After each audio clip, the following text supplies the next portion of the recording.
All right, today we are in lesson 8.5, slope-intercept form. So far in this chapter, we've learned two different methods to graph a linear equation. The first one was coming up with an input-output table and using our domain and range to plot the points. The second method was using our x and y intercepts to graph the line. You guys remember the x, y intercepts? So if I'm solving for x, what do I substitute for y? 0. And if I'm solving for y, what do I substitute for x? 0. Now, when we're graphing a line using slope-intercept form, we don't have to do an input-output table, and we don't have to find our x, y intercepts by substituting 0. We can simply use the equation itself to figure out the location of our points and to draw our line. So this is the third method that we're going to learn this chapter on how to graph a linear equation. Now, the first thing you need to know is you need to be familiar with some of these terms. Okay? I want you to go ahead and write down this equation in your notes. Y equals 2x plus 3. Y equals 2x plus 3. All right? And I just want you, we're not going to spend too much time on this slide because we're going to spend a little bit more time with this equation on the next slide. But I want you to see something. The number that's by itself at the end of a linear, or at the end of my equation, okay, you see it's a 3. This is what we know to be the y-intercept, which means that the line is going to cross the y-axis at a value of 3. Do you see that on the line? Okay, so whatever this number is, if it's a 5, I know the line's going to cross the y-axis at a value of 5. If it's a -2, I know the line's going to cross the y-axis at a value of -2. So that tells me where my first point is. Then, the number that is attached to my x value is my slope. My slope tells me my what? My slope tells me my rise over my run. So it's almost like the directions. It tells me how many points from my y-intercept I'm going to rise and run. All right? Like I said, I just kind of want you getting familiar with where these numbers are located in our equation. All right, so here's slope-intercept form. We're still dealing with the same equation. Y equals 2x plus 3. So algebraically, here's my variables. Y equals mx plus b. You need to know that m stands for the slope and b stands for the y-intercept. You say, why would they pick b? Like, b is so far off from y-intercept. Why wouldn't they just say y? I can't really tell you. I just know that that's the way that it is, okay? So b stands for my y-intercept, or the point at which the line crosses the y-axis. Okay, and then numerically, over here, in my second equation, you see the numbers actually plugged in. So 2 is my slope. So if I was looking at this equation, okay, and you need to write down the equation again next to it, I would say, and it asked me to identify the slope, I would say m equals what? M equals what value, though? 2. Because, again, my slope is my value that's attached to my x. So m equals 2, and I would say that b equals what? 3. The number that stands alone at the end of my equation. M equals 2 and b equals 3. We're going to work a few of these in example 1, but this is just kind of an outline. All right, so in example 1, I am identifying the slope and the y-intercept of these equations. All right, they're written kind of small, so I'm going to write it a little bit bigger. But let's look at the first one. Y equals x minus 4. The first thing I need to ask myself is this equation written in slope-intercept form? Yes, it is. Okay, y equals mx plus b. Now, in this case, my m value, wait, there is no m value. Wait, what number is attached to my x if there's nothing there? It's an understood 1. Very good.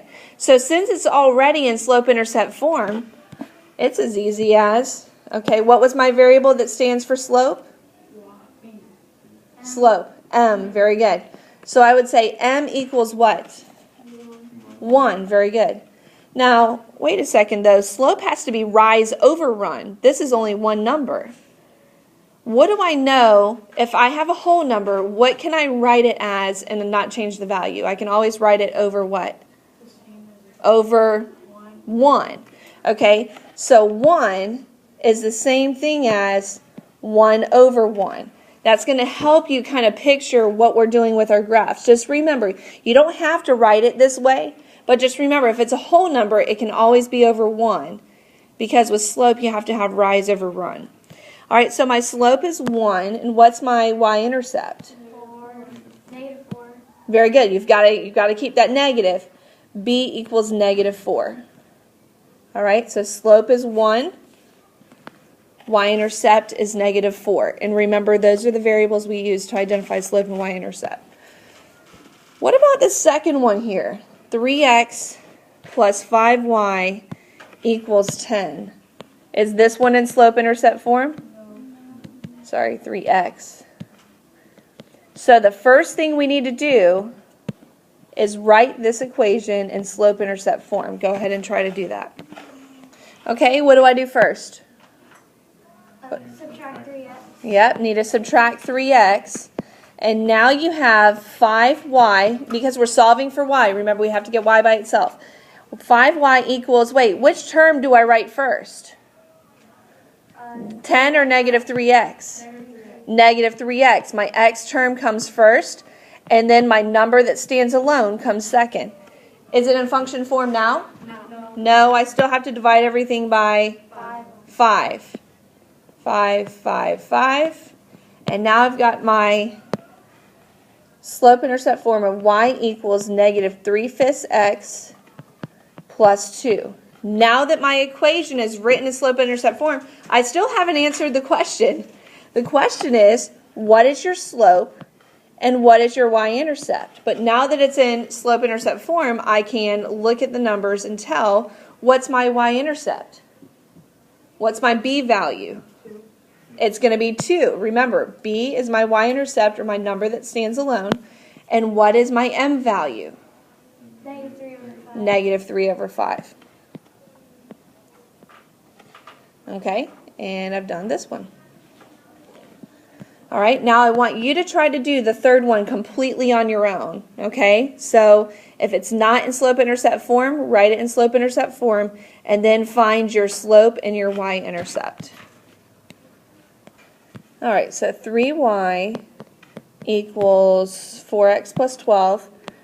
Is this in slope-intercept form? No. No, it's close though, isn't it? I just need to do what? What do I need to do? Divide everything by 3. Okay, and I get y equals 4/3 x plus what? 4. Plus 4. All right, so now what's my slope? 4 over 3. My m value is 4 over 3. Very good. And what's my y-intercept? 4. 4. Okay. And now, in example 2, we're going to take each one of these equations, our slope and our y-intercept, and we're going to graph them now. Okay? So we can take these two values and we can actually graph them. So if you haven't already, go ahead and finish setting up your graphs. All right, so we have our graph set up now. And, all right, so I'm going to go back to the first slide. What was our y-intercept? We always start the graph with our plotting the point on our y-intercept. What was the y-intercept? What was it? Negative 4. Okay, you don't have to do this one on your graph. I just want you to watch this one. So since my y-intercept was negative 4, then I plot my point there. And what was my slope? 1. It was just 1. So since it's 1, but I know that it's over what? 1, because if it's a whole number, it can be over 1. From my starting point of my y-intercept, I'm going to go up 1, because that's my rise, over 1. You don't have to draw those little hash marks. I'm just kind of showing you how I graph the line. Plot my point, and now I can draw my line. I know the direction of my line.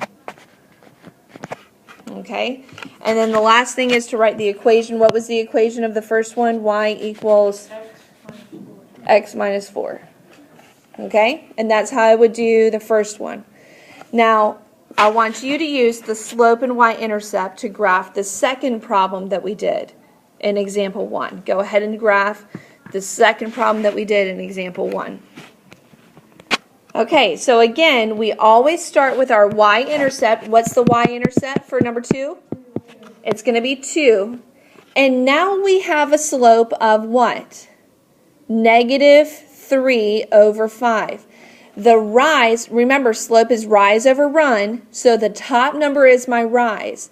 That is the number that could potentially be positive or negative. In this case, it's negative. So from my point of 2, since my slope or my rise is negative, I'm going to go which direction, up or down? I'm going to go down how many? 1, 2, 3, because my slope was negative 3. And what was my run? 5. So now I'm going to go over 1, 2, 3, 4, 5, and I plot my point and draw my line. And I'm done.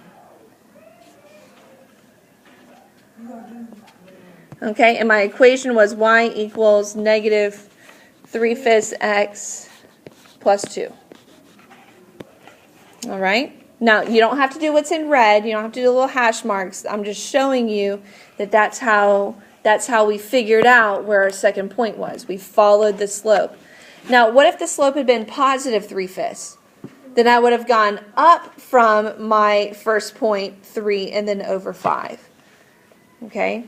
And you notice which way is your line sloping? It's going down to the right because it's negative, all right? And so that's going to match up too. All right, I want you to go ahead now. We've seen 2. Go ahead and graph number 3. Okay, so what was my y-intercept for number 3? It was positive 4. So I plot my point there. Did everybody get that far? Okay, so that's my starting point. Now how do I know where my second point goes? Go up 4. How did you, okay, I go rise over run. So I go up 4 because that was my rise, and over how many? Over 3. So up 4 over 3, plot my point at 3, 8, value of 3, 8, and I draw my line. All right, who got it? Did y'all get it? Okay, good. So by the third time around, everybody's getting it. All right, so that's how we would find our slope and y-intercept, and then we graph the equation using our slope and our y-intercept. All right, moving on to example 3. In example 3, we're using real-life situations to now set up our own equation using slope-intercept form, and then to solve for the unknown. Okay, so I want you guys to read this along with me. It says in a real-life problem involving a linear equation, the y-intercept is the what? Initial value. So it's going to be your, and I think a better word for this would be your set value. It's not going to be affected by anything. Remember, it's your constant. All right, it's just your number that stands alone. And the slope is the what? Rate of change. So it's going to be affected by some other type of variable. So that's going to be your slope. Those are your hints to figure out where the numbers would be plugged in.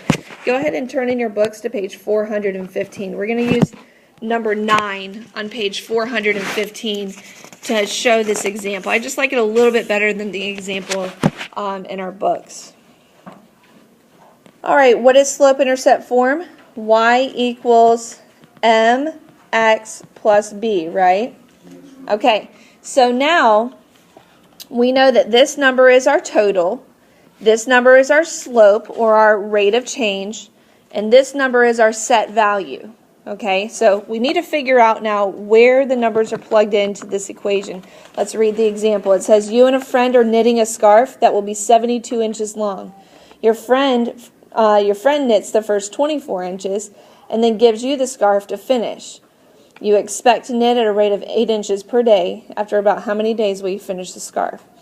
Okay, well, the first thing we need to do is we need to identify the equation. Okay, so we've got y equals, do we have a number that would be affected by the rate? What number would that be from number 9? It would be what? No, what's the number that is affected by the rate? What would be my slope? It would be 8, right? Because 8 inches per day, but I don't know how many days. Then my set value, okay, is the length that my friend has already knitted. Okay? So this is the answer to part number 1. Part number 1. Now let's look at part number 2. It says, what is the slope in the y-intercept? So what's the slope? That's easy. All right, my slope is what? No, my slope is 8, and my y-intercept is 24. Okay, so that's part number 2. Now in part number 3, it says how many days. Okay, so now this is where that 72 is going to come into play. Because 72, I know is my total, equals 8x plus 24, and now I can just solve the equation. Subtract 24 from both sides. 8x equals 48. Divide both sides by 8. And x equals how many days? Whoa, whoa, whoa. 6 days. 6 days. All right? So again, probably the most important part that comes from this example is you've got to be able to pick out from a word problem what is your set value and what is your value that is affected by a variable. Well, you didn't know how many days, so 8 hours a day, that 8 was the number that was affected by my rate. So you need to be able to plug in the numbers where they would go in this equation and then potentially solve if they give you a total. All right? So that's it for example 3. All right, now moving on to our final example, example 4, parallel and perpendicular lines. Okay, we don't need to write down anything from this slide. It's basically just some definitions. Okay, here's what you need to know. You don't have to write down this graph, but here's what you need to know about parallel lines. 2 parallel lines have the what? Here it is. Have the same slope. So write on your notes, parallel lines equals same slope. So now perpendicular lines, all right, so write in your notes, perpendicular lines, their slopes are what? Negative reciprocals. All right, fancy words for flip the fraction and it's the opposite sign. Okay, and you'll see an example of that in just a second. So negative reciprocal means you're going to turn the fraction upside down, and if it was negative, it's now positive. If it was positive, it's now negative. All right, so here's what it's going to look like on your homework. They're going to give you an equation that looks like this. 4x plus 3y equals negative 18, and they want to know what is the parallel slope and what is the perpendicular slope. Well, before you can tell that, what do you have to do to that equation? Make it in slope-intercept form. So go ahead and do that on your notes. All right, so when we rewrite it in slope-intercept form, we should get y equals negative 4/3 x minus 6. Now, which number is negative in my slope? 6. Whoa, whoa, whoa, in my slope. The 4 is negative. My rise is what is negative. My run is never negative. Okay, so going by my rule that I just learned, okay, my parallel slope is what? It's going to be what? If my slope in my original equation is negative 4/3 and we said that our parallel slope is the same thing, guess what? Our parallel slope is negative 4/3. Done. That's all we have to write. Well, you need to make sure that you label this is the parallel one. Okay. All right, so make sure on your homework that you identify which one's the parallel and which one's the perpendicular. Okay, now perpendicular has to be the negative reciprocal of negative 4/3. So what's that going to be? I'm going to flip it. So it's going to be 3/4, and it's going to be the opposite sign. So I flip my fraction, and it's the opposite sign. So if my original slope was negative, then my perpendicular slope is positive. and this is my perpendicular. Whoops. Perpendicular slope. All right, and that's how you identify them. And that's it. So the last section of your homework looks like this, where you have to initially write the equation in slope-intercept form, and then you have to tell me what's the parallel slope and what's the perpendicular slope. And if you understand that, that's everything you need to know for 8.5.